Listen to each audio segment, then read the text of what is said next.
የአዲስ አበባ ከተማ ምክር ቤት መሰረተ ልማትና ማዘጋጃ ቤታዊ ጉዳዮች ቋሚ ኮሚቴ የከተማዋን የውሃ ፍሳሽ ባለስልጣን ተግባራት የመስክ ምልከታ ግብረ መልስ አቅርቦ ውይይት ተደርጎበታል። ቋሚ ኮሚቴው ተዘዋውሮ የተመለከቱትን ነገር የሚበረታታ መሆኑን በማንሳት በህብረተሰቡ የሚነሱ ሊስተካከሉ የሚገቡ ጉዳዮች በውይይቱ ተነስቷል።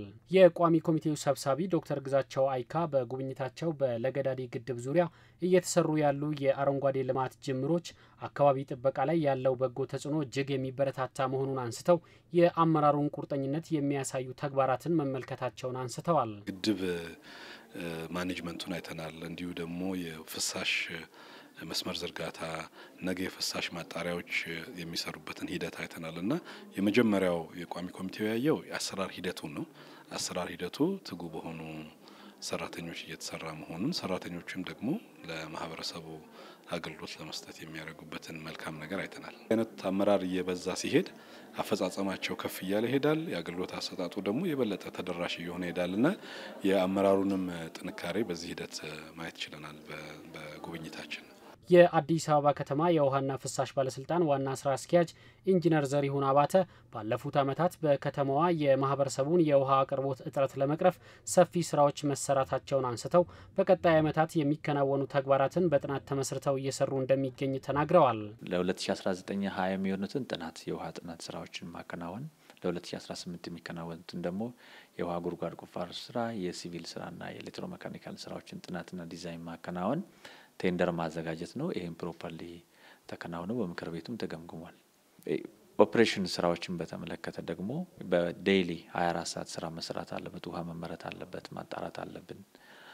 ከህብረተሰቡ የሚመጡ ኮምፕሌኖችን ተቀብለን ምላሽ መስጠት አለብን። እነዚህ ስራዎችም እየተከናወኑ ይገኛሉ። የቋሚ ኮሚቴው ሰብሳቢ ዶክተር ግዛቸው አይካ ባለስልጣኑ የውሃ ጥራትና ተደራሽነትን ለማህበረሰቡ ለማድረስ በትኩረት መስራት እንደሚገባ አሳስበዋል። ውሃ ጥራት ወሳኝ ነው። ብዛቱ እንዳለ ሆኖ ወደ ማህበረሰቡ የሚደርሰው ውሃ ጥራት ከመነሻው ያለው ጥራት እስከ መድረሻው መሄድ ስላለበት ያረጁ መስመሮችን በመቀየር በአዲስ በመተካት እንዲሁም መንገድ ላይ የሚፈጠሩ ማንኛቸውንም የጥራቱን የሚያጎሉ ነገሮችን ትኩረት ሊሰጣቸው ይገባል። ተደራሽነቱም የፍትሃዊ መሆን አለበት። የማይደርሳቸው አካባቢዎች በሚገባው እንዲደርሳቸው የማድረግ ስራው በጣም ሊጠናከር ይገባል ብለን እናስባለን። ህብረተሰቡም በሚገባው የውሃ አቅርቦት ሊያገኝ ይገባል።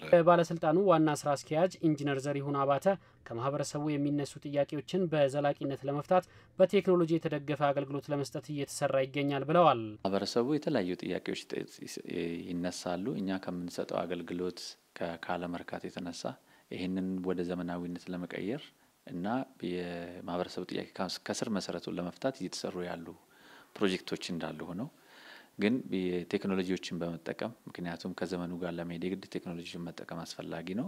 እዛ ላይ በስፋት እየሰራ እንገኛለን። ሴንትራል ስካዳ ሲስተም ለገዳዲ ላይ እየሰራ ነው። ስለዚህ የትኛው አካባቢ ላይ ውሃ ጠፋ፣ የትኛው አካባቢ ላይ ደግሞ ውሃ አለ፣ ቢያንስ የትኛው አካባቢ ላይ አለ፣ የትኛው አካባቢ ላይ የለም፣ የትኛው ሪዘርቫየር ላይ አለ የለም፣ የትኛው ጉድጓድ ላይ እና የትኛው ዌል ፊልድ ላይ ውሃ ጠፋ የሚለውን ነገር የማወቅ እድል ይሰጠናል።